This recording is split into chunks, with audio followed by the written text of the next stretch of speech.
I said, do not drive my car. You're not on the insurance. She drove my car. It broke down. Mm-hmm.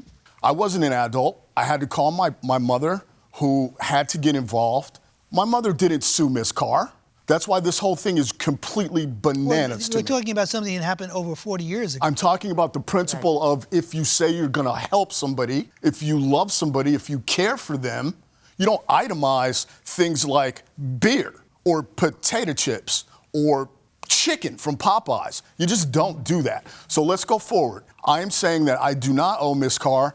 My understanding at some point was when the pressure started to build and build and build when the expectation wasn't being met by me from Miss Carr.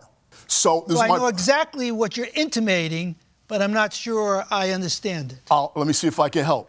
I got a job in Mexico. My first experience with the cartel was overwhelming.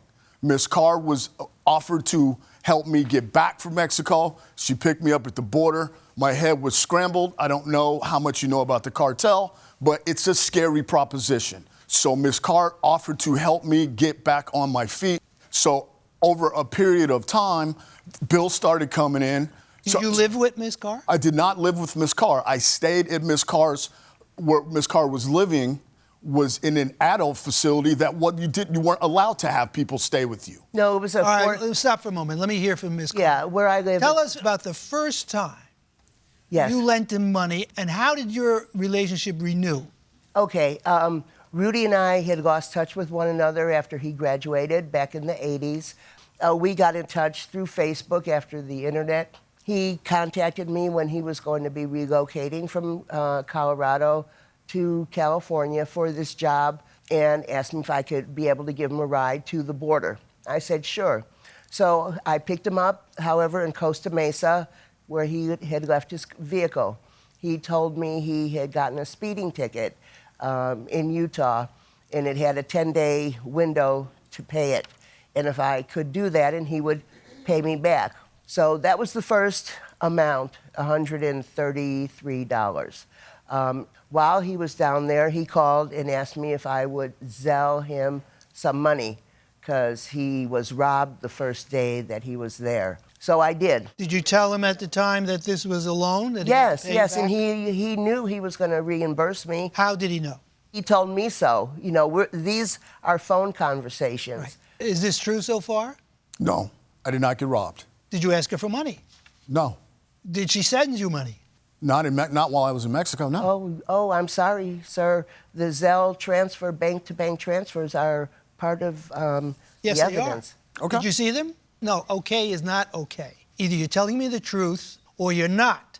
Do you know what, Your Honor? With all due respect, it's possible she zelled me. I've had 11 concussions. I don't remember everything. So what I can tell you is Ms. Carr has an affinity for the casino. So when she went to the casino, she had a couple of bad days there, right? And through the trying to develop something more than a friendship with me, said, I think it's a good idea if we go for the weekend. Made me really super uncomfortable. That is when I started to take a look at the situation because to me, it's easier to sleep in my car than be a prostitute.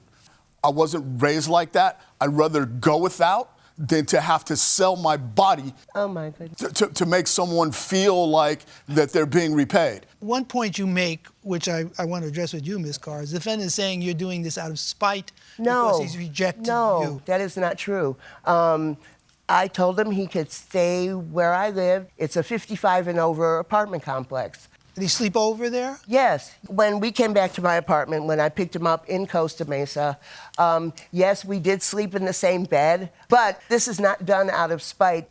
Paying for his car rims, that was $600-700. He told me they were threatening him with a felony charge of theft if he didn't make a payment. And he's saying this to me in my apartment, looking at me like, what am I supposed to tell them? It's like, okay, here's a card, give them this number. I didn't realize that when they put the charge through, it would go as a cash advance payment, which carries a very high interest rate that I'm now responsible in paying. Stop 1 second. You say that that's a gift?